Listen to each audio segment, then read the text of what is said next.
Before the pyramids rose, before any pharaoh carved his name into stone, the Nile already carried whispers of something older, a divine order shaped not by kings, but by women of light and shadow. They were the first voices of creation, the weavers of time, the guardians of birth and death, long before gods like Ra and Osiris claimed the sky and the underworld. Their names once echoed through temple halls, carved in gold and sung by priestesses. Hathor, Neith, Sekhmet, Mythology, and others whose stories were buried so deeply that even archaeologists find only traces of their symbols. Today, we know their faces only through fragments. A cow's horns framing the sun, a lioness with eyes of flame, a woman balancing a feather upon her head. But these are not just ornaments. They are the remains of a lost theology, a world where creation itself was feminine. According to ancient texts, the earliest Egyptians believed that the universe was born not from a male god's command, but from the womb of darkness, a cosmic mother who gave birth to both gods and chaos. Later scribes would change her story, rewriting divine order to serve kings and empires. But beneath those edits lies the heartbeat of the oldest question humanity ever asked. Who created us, and why did we forget her name? Every civilization rewrites its myths, but Egypt's transformation was unlike any other. Over centuries, the power of its goddesses was divided, renamed, sometimes erased. What began as reverence became hierarchy. What was once unity became control. Yet the symbols survived. They lived in amulets placed near newborns, in songs sung by women during harvest, in the patterns of the stars over Luxor and Thebes. Even when priests declared their temples closed, the stories traveled through generations, hidden in everyday rituals, as if Egypt itself refused to forget its first creators. In this story, we will go far beyond the pharaohs and their dynasties. We will walk backward into the desert of memory, where myths still breathe through sand and silence. We will find the goddesses who shaped everything, and then were erased. Because before there was Ra, there was light. Before there was order, there was Mythology. And before there were kings, there were women who whispered the laws of the universe. And maybe they are still whispering. To understand the world of Egypt's forgotten goddesses, we must step into an age so old it no longer has a name. An age before the word Egypt even existed, when people lived not under empires, but beside the river that defined their soul. The Nile was everything. It was food, movement, rhythm, rebirth. Its floods were not disasters. They were blessings, the pulse of the land. And to those first settlers, the Nile was alive. They did not see water and mud. They saw veins of a divine being. Before pyramids, before hieroglyphs, there were small villages that rose and disappeared with the floods. They built homes of clay and straw, and they told stories by firelight about how life began. In these stories, the creators were not warriors or kings. They were mothers, cosmic, infinite, and terrifyingly powerful. Archaeologists call this the pre-dynastic period, around 5000 BC. But to those who lived it, it was the dawn of everything. They painted symbols on pottery, spirals, eyes, birds, and women with open arms. These weren't decorations. They were prayers, calling upon the spirits of fertility and protection. In one of the earliest sites, near modern-day El Badari, figurines of women were found, rounded hips, strong thighs, faces carved not for beauty, but for power. They represent what scholars now call the Bird Lady, a symbol of a goddess that would later evolve into Hathor, and perhaps even Isis.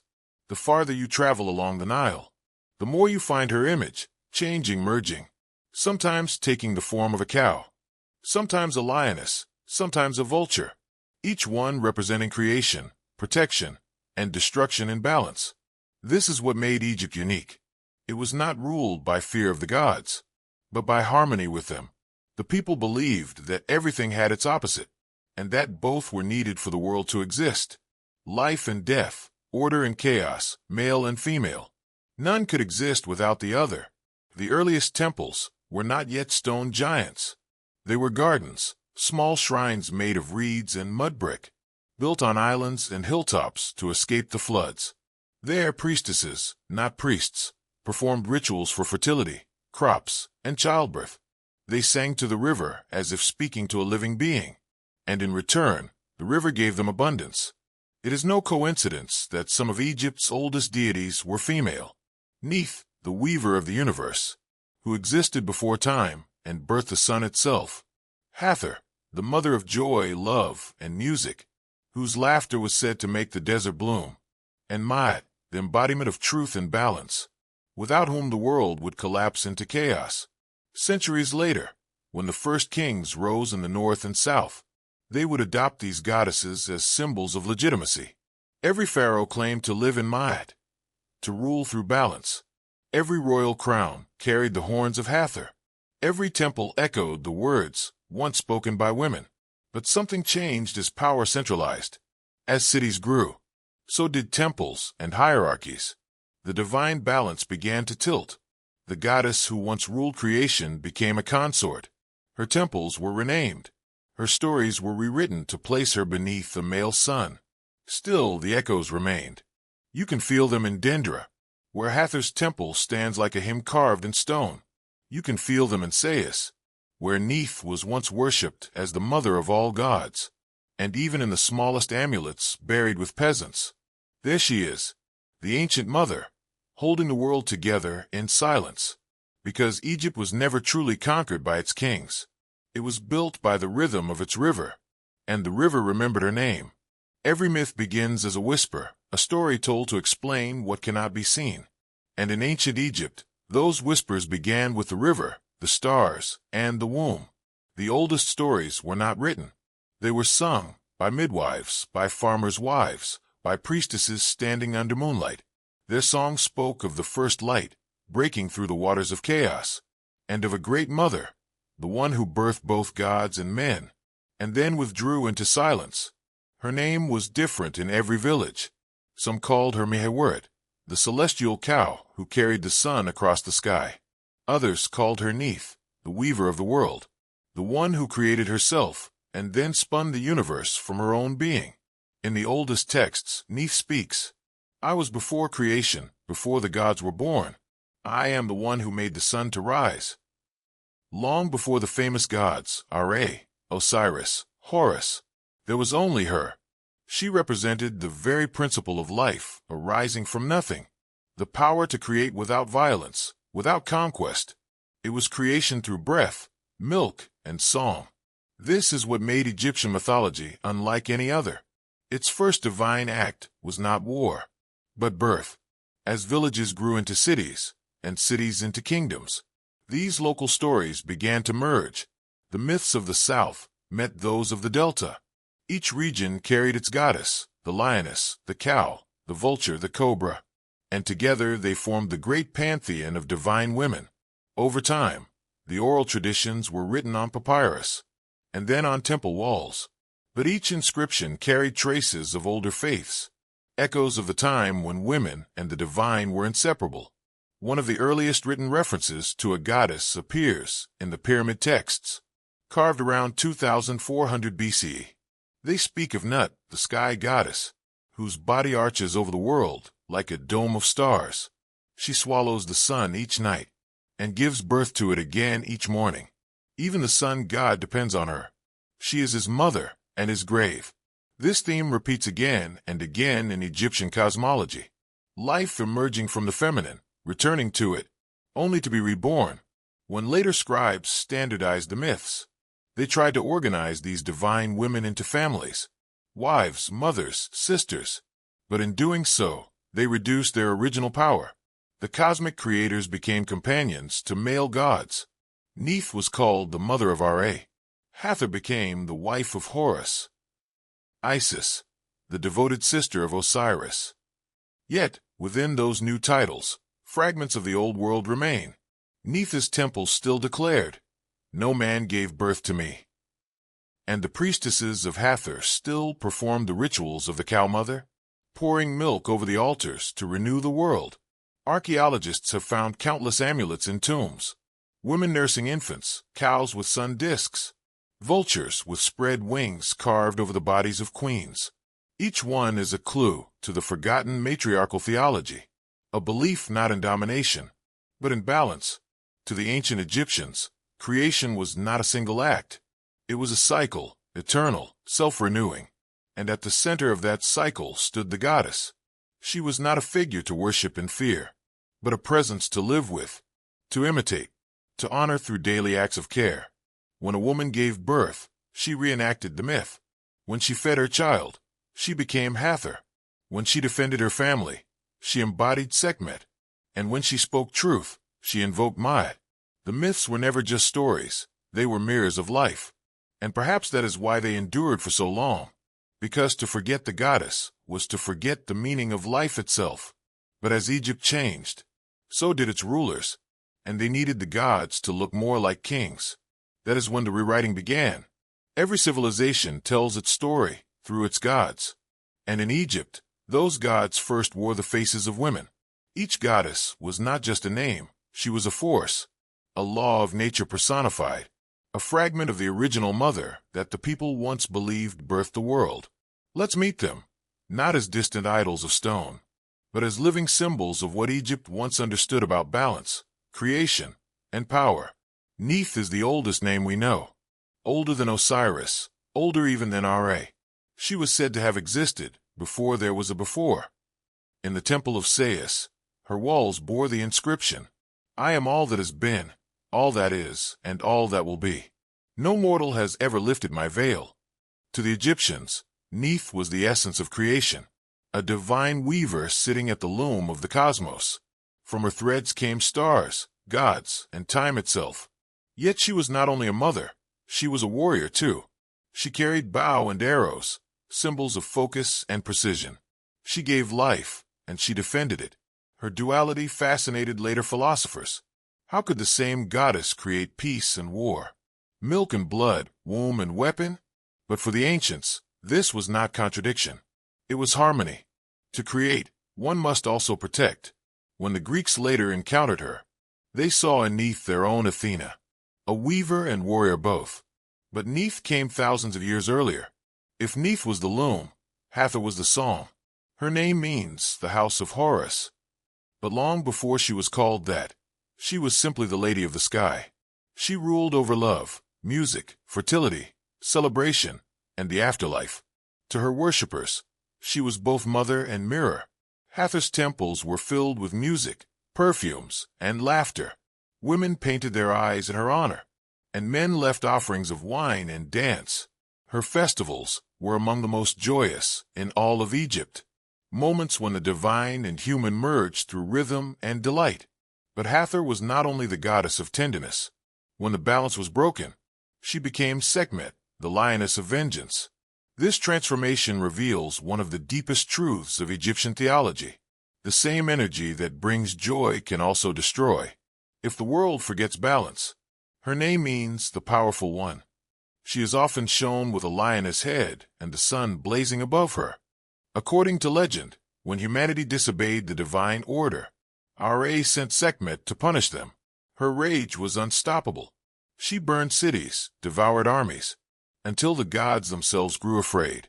To stop her, they tricked her. They poured red beer across the desert, and Sekhmet, thinking it was blood, drank until she fell asleep. When she awoke, she was gentle again, and the world was saved. But the myth was not about wrath. It was about restoration. Sekhmet represented the purifying flame, the destruction that clears the way for renewal. She was the power of medicine and healing as much as war. Her priestesses were healers, physicians, and midwives. They invoked her to drive out sickness, because disease, like injustice, was seen as imbalance. Even today, in modern Egypt, women still wear small lion amulets for protection, echoes of Sekhmet's strength carved thousands of years ago. If Sekhmet was fire, Mythology was air, invisible but essential. She was not a goddess in the human sense, but a principle-given form. She represented truth, justice, and cosmic order, the invisible pattern holding everything together. Her symbol was a single ostrich feather. When a person died, their heart was placed on a scale against her feather. If the heart was lighter, the soul passed into eternal life. If heavier, it was devoured by the creature Ammit, part lion, part crocodile, part hippo. But Ma'at was not only about judgment after death.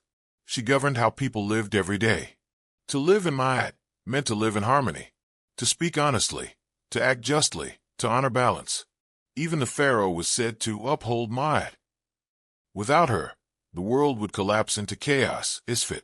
The concept of Ma'at influenced Egypt for over 3,000 years. It became law, morality, and even science. Every equation, every temple, every calendar, all were built upon her invisible order. Together, these four, Neith, Hathor, Sekhmet, and Ma'at, were not rivals, but reflections of one truth: that creation, destruction, love, and justice are not opposites, but parts of the same eternal rhythm. In their stories, we see what ancient Egypt once knew deeply: that power need not dominate to be divine, and that the feminine, in its truest form, is both gentle and unbreakable. But as centuries passed, and Egypt turned from myth to monarchy, this balance began to fade. The goddesses who once ruled creation were rewritten as symbols of obedience. The temples of women became monuments to kings, and their stories, slowly, began to disappear. They say that once, the gods looked down upon the earth and saw that humans had grown arrogant. The world had forgotten its balance. Temples echoed with false prayers, and men called themselves divine. Order, Ma'at, began to crumble. So Ra, the sun god, grew angry. He was old by then, weary of carrying the light each day across the sky. He summoned his eye, the living essence of his power, and from that flame, Sekhmet was born. She came to earth as a lioness made of sunlight and fury. Her roar split the mountains. Where her paws touched the sand, the ground turned red. The myths say she hunted those who disrespected the gods, tearing through fields, villages, and armies. Her strength was unstoppable, and for days the earth trembled beneath her rage. But as her hunger for justice grew, she began to see no difference between the guilty and the innocent. The stories say her eyes glowed brighter than the desert sun, and her thirst for blood could not be quenched. Even Ra, who had created her, began to fear her. He watched his creation devour what he had made, and he wept for humanity. The gods gathered in secret to find a way to stop her. None dared to confront her directly, for to look into the eyes of Sekhmet was to see your own destruction. Finally, Ra turned to Hathor, the goddess of love and laughter, the gentle mirror of the lioness's fury. Together they devised a plan. The gods brewed great jars of beer, dyed deep red with pomegranate juice, and poured it across the desert sands where Sekhmet would pass. When the lioness came upon the crimson river, she thought it was blood, the blood of her enemies. She drank, and drank, and drank until she fell into a deep sleep. When she awoke, her fire had cooled. Her rage was gone. She became gentle once more, her heart filled with music and tenderness. And thus, Sekhmet became Hathor again, the two faces of the same soul. The myth ends not with victory, but with restoration.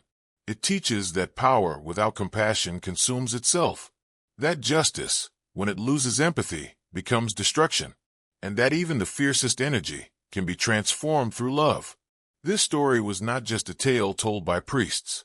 It was a warning, repeated for centuries in songs and festivals.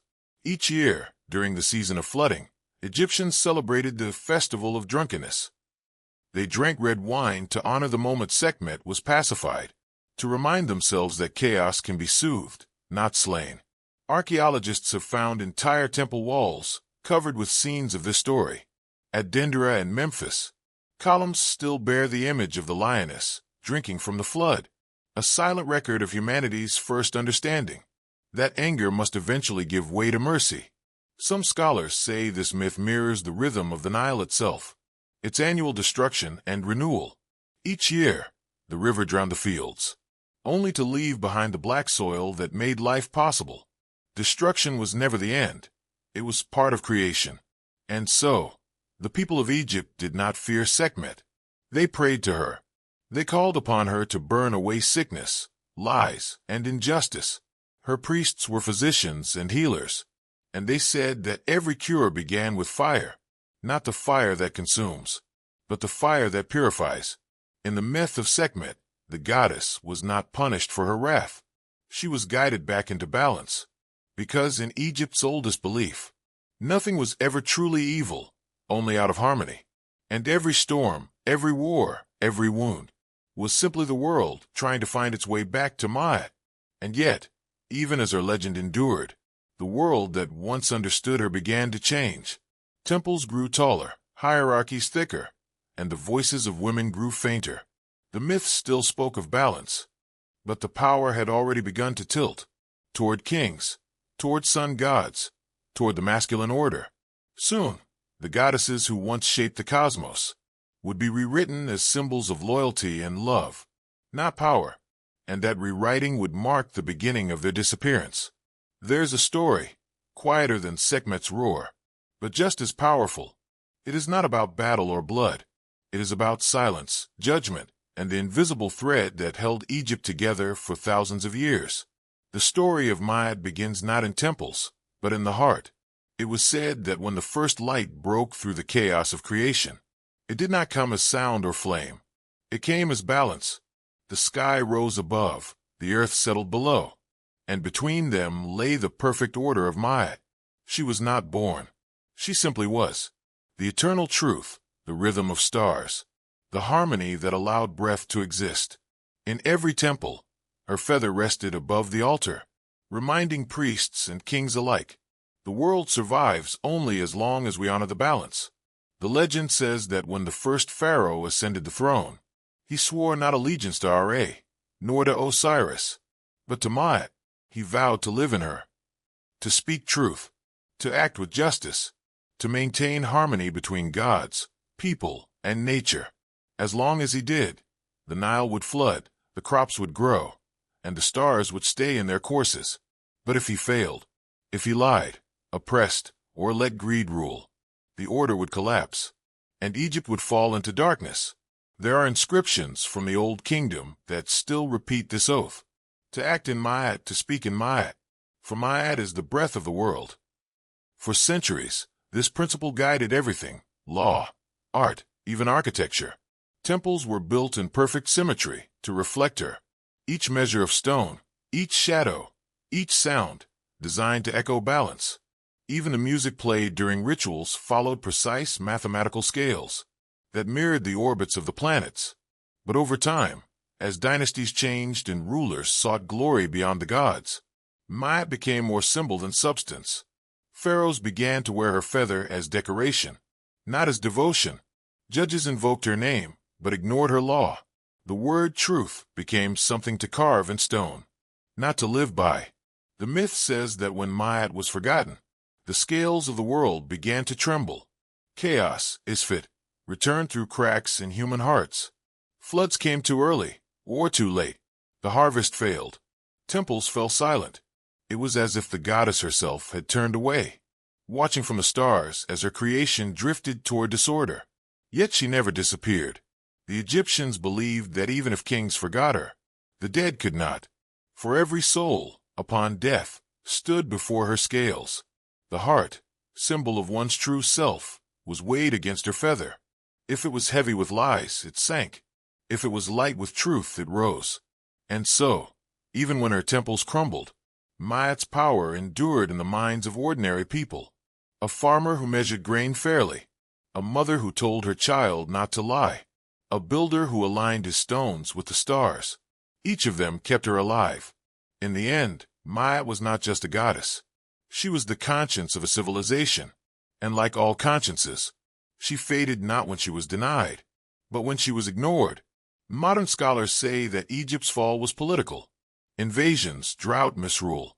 But the ancients would have said something simpler: that when truth leaves the world, the gods follow. Still, every feather carved in tombs, every balanced column standing in the desert, whispers her presence. Because Ma'at cannot die. She is the breath of the cosmos. And when you speak truth, you breathe her name again. In Egypt, nothing sacred was ever spoken directly. Every truth was wrapped in symbol. Every color, every animal, every pattern was a language of the divine. And through these signs, the goddesses of Egypt continued to speak long after their names were erased. Take the cow, for example. To modern eyes it may seem humble, ordinary, but to the ancient Egyptians, the cow was the living image of motherhood and abundance. Her wide, calm eyes mirrored the sky. Her milk was life itself, nourishment from the divine. Hathor was often shown with cow's horns, holding the solar disk, a symbol of the sun protected by love. In her temples, women brought offerings of milk and honey, believing that to honor the cow was to honor creation. The lioness, fierce and golden, was another face of the same truth. Where the cow represented nourishment, the lioness embodied defense. Sekhmet was both the flame and the shield. Her statues often guarded temple gates, eyes wide open, claws still. To pass between them was to cross from the mortal to the divine. Even the color of her body, the red of the desert, was sacred, the hue of both blood and sunset, death and renewal intertwined. Then there was the vulture, symbol of protection. To the Egyptians, the vulture was not a bird of death, but of care. They believed she fed her young with her own flesh, and so she became the emblem of the divine mother. Queens wore crowns shaped like her wings, arms of eternity folded over the living. The cobra, too, carried a dual meaning. It could strike, but it also watched, a guardian of thresholds and secrets. It was said to represent the eye of Ra, the power that sees all deceit. Worn on the forehead of queens and kings alike, it reminded them that authority must never sleep. The colors of the goddesses spoke their own language: gold for divinity, eternal and untarnished; blue for the heavens and the sacred waters of the Nile; green for life, fertility, and rebirth; and red for power, blood, and transformation. In the art of Egypt, the balance of colors was never random. Each painting was a coded hymn to the harmony between creation and destruction. Numbers, too, were sacred. 3 symbolized completeness, birth, life, and death. 7 meant perfection, the union of heaven and earth. 12 reflected the cycles of time, the months, the hours of night and day, each ruled by a different goddess or star. Even shapes carried meaning. The circle represented eternity, the unbroken womb of creation. The triangle, often seen in the form of pyramids, symbolized the trinity of feminine energy: mother, daughter, and protector. At Dendra, where Hathor's temple still stands, one can see these symbols carved together: cows beside stars, serpents curling into flowers, vultures spreading wings above the sun. Every wall there's a conversation between earth and sky, between the visible and the hidden. To walk through such a temple was not to see art. It was to move through scripture. The walls were alive with meaning, and every symbol was an instruction for how to live in harmony. The people of Egypt didn't worship statues. They read them. They understood that the divine was not distant. It was embedded in form, color, and rhythm. The goddess was in the sunrise, in the laughter of water against the reeds, in the breath of wind that bent the papyrus. That is why, even after invasions, after language itself changed, these symbols survived. You can still find them carved into doorways, woven into fabrics, painted on walls in Coptic churches or Muslim homes. A feather, a lion, a cow, a silent inheritance that refused to fade, because Egypt never forgot that the divine was not something to be seen. It was something to be understood, and understanding was always feminine. Thousands of years have passed since the last priestess sang in Hathor's temple. Yet somehow, her music never stopped. It lingers, faint but steady, in the rhythms of culture, in the words we speak, and in the images that still define how humanity imagines the divine. Every civilization that came after Egypt borrowed from its symbols, often without realizing it. When the Greeks spoke of Athena, born from the head of Zeus, they echoed Neith, who created herself and spun the world into being. When the Romans carved Justitia, blindfolded and holding scales, they revived Ma'at, the feather of truth. Even the Christian image of Mary, standing upon the crescent moon, bears traces of Isis nursing the child Horus, a figure once painted on tomb walls 5,000 years earlier. Egypt's goddesses slipped quietly into every new faith that came to its land, changing names, changing faces, but never vanishing. When temples became churches, Hathor's cows turned into halos. When churches became mosques, The stars of Nut still watched from the ceilings, their golden eyes unchanged. In language, too, they endure. The word truth, in ancient Egyptian Ma'at, became the root for words meaning balance, measure, and law. Even today, when we speak of justice, we invoke a shadow of her. When we say Mother Earth, we echo the faith that creation began in a womb, not in a command. In modern Egypt, women still name their daughters Neith, Isis, Hathor, not as nostalgia, but as inheritance. On bracelets sold in Cairo's markets, you can still find the Eye of Ra, a tiny cobra watching over the wrist of a schoolgirl. Tourists buy it for luck. Locals wear it for memory. Beyond Egypt, the goddesses have found new voices in art and storytelling. Painters and filmmakers return to their imagery. Gold light, desert silence, the gaze of a woman who knows creation and loss. From Hollywood to independent artists, the archetype of the ancient mother, the warrior, the healer, the judge, all trace their roots back to these desert queens. Even in psychology, the echoes remain. Carl Jung once wrote that every culture's myths are reflections of its collective soul. If that is true, then Egypt's soul was, and is, feminine. It was the understanding that power and care, strength and tenderness, can exist in the same being. Today, as the world redefines what it means to be powerful, the goddesses of Egypt quietly return. Writers and historians revisit them not as relics, but as guides. Hathor becomes the reminder that joy is sacred. Sekhmet teaches that anger can heal if aimed at truth. Ma'at asks us to measure our words before we speak. Neith whispers that creation begins not with destruction, but with imagination. In the desert, many of their temples still stand, roofless, broken, flooded with sunlight. And yet, when you walk among those stones, it feels as though time bends. The carvings glow when the light strikes at noon. And for a moment, it seems the goddesses are still there, watching, waiting, remembering. Tourists pass through, snapping photos, but some stop, because they feel it too. A vibration in the air, a familiarity that cannot be explained. Perhaps it is only the wind, or perhaps it is the echo of something Egypt has never allowed to die. The memory that creation once had a woman's face, and in an age where humanity again seeks balance, those faces feel more relevant than ever, because though their names changed, their message never did. That power without compassion destroys, and that truth, no matter how buried, always returns to light. Modern science has spent more than a century trying to decode Egypt's silence. Every wall, every inscription, every burial site tells part of a story. But the hardest thing to uncover is not gold or mummies. It is meaning. Archaeologists often begin with fragments. A broken figurine, a symbol half carved into stone, a pattern repeated in pottery. To them, these are not decorations, they are data. Each piece hints at a belief system that predates written religion, a memory carried not in books but in ritual. The evidence is clear. The earliest Egyptian temples were small and intimate, built by communities led by women. Artifacts from the pre-dynastic era, the 5th millennium BCE, show that feminine figures dominated religious art. These figures were not sexualized or ornamental. They were powerful, sturdy, central. The body itself was sacred, not for desire, but for creation, nourishment, protection. Anthropologists studying early Nile cultures noticed something remarkable.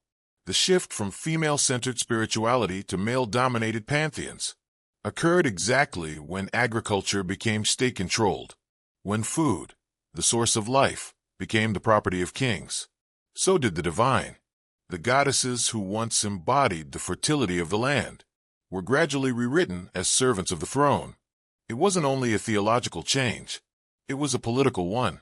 But even as rulers redefined the heavens, the old patterns survived among ordinary people. Grave goods, songs, and local shrines suggest that worship of the goddesses continued in private, long after official religion turned its gaze to male deities. In this way, the women of Egypt became keepers of an invisible faith, one passed through the language of gesture and care. Psychologists see something deeper here.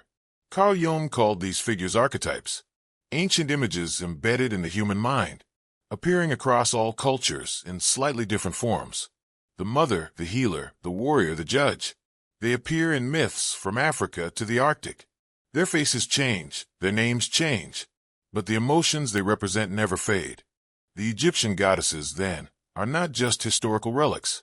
They are expressions of the human psyche, projections of what we once felt about life, death, and the balance between them.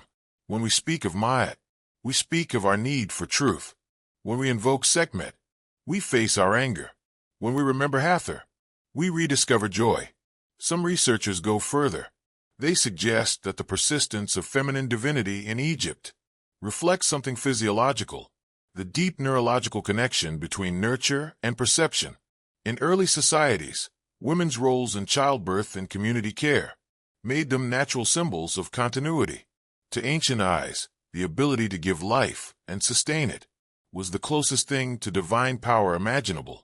In that sense, the myths were not superstition. They were science before the word existed. Through story and symbol, Egyptians explained processes that we now describe with biology and astronomy. The womb as the cosmos, the flood as the cycle of renewal, the feather as the measure of truth. When archaeologists uncovered the coffin texts and Book of the Dead, they found that even in death, these women's names survived. Priestesses were buried with titles like Servant of Hathor or She Who Speaks for Mythology. These weren't metaphors, they were professions, roles within the structure of sacred life. In the 21st century, new technologies, ground-penetrating radar, chemical analysis, digital reconstruction, are revealing even more. Traces of pigments that once colored temple walls in soft blues and reds, suggesting that entire mythic scenes were devoted to goddesses now erased from record. We know they existed, but not what stories were told about them. The silence is vast, but it feels intentional, as if history itself conspired to protect their memory in fragments, waiting for someone to listen again. Science can explain how the myths evolved, but it cannot explain why they still move us. It cannot measure why standing beneath the open sky of Dendera feels like standing inside a living heartbeat. And perhaps it doesn't need to, because anthropology and faith are not enemies here. They are mirrors, each trying, in its own way, to answer the same question: who created the world, and why do we still long to find her? If you stand in the desert at dusk, somewhere between the Nile and the horizon, you can still feel her presence. The air cools, the sand glows gold, and the sky turns the color of deep water. It is the same sky the ancients looked upon, the same silence their prayers once filled. And in that silence, if you listen closely, you might hear the faint echo of their voices, the goddesses who built the soul of a civilization. They were never meant to be forgotten. They were the rhythm of breath, the cycles of birth and decay, the patience of earth and the mercy of light. But history, in its hunger for order, replaced their names with those of kings. It crowned conquerors and erased creators. It taught us to fear chaos, but forgot that creation is born from it. When we remember these goddesses, we are not just recalling mythology. We are reclaiming perspective, because Egypt once understood something that modern civilization keeps losing: that strength is not dominance, but balance, that justice is not punishment, but harmony, and that love, creation, and destruction are not opposites. They are the same current flowing through time.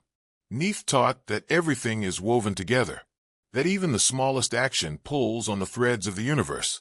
Hathor reminded us that joy is sacred, that laughter itself can keep the world alive. Sekhmet showed that anger has purpose when guided by compassion, and Mythology still whispers that truth must be lived, not just spoken. Their temples may be ruins now, their names carved into broken stone, but their essence remains woven into the human spirit. In every act of creation, in every defense of justice, in every quiet moment of care, they rise again. Perhaps it is why the myths survived for 5,000 years, because they were never only about Egypt. They were about us, about the eternal search to understand what it means to bring life into a fragile world, and to protect it, again and again, from the fire we ourselves create. Science can measure pyramids and decode language, but it cannot quantify reverence. It cannot explain why people still travel halfway across the world just to stand before a statue of Hathor, or to trace the lines of a feather carved in stone. That is the power of memory older than reason, a call that speaks not to intellect, but to recognition. And maybe that is the secret Egypt left behind. Not gold, not tombs, but an understanding that divinity once wore the face of a woman, and that forgetting her is to forget where life truly begins. So when you look at the sun, remember the cow who carried it across the sky. When you feel anger rise, remember the lioness who learned to rest. When you speak the truth, feel the feather against your heart, because those goddesses were never lost. They were only waiting for us to listen again. And perhaps, in remembering them, we remember ourselves.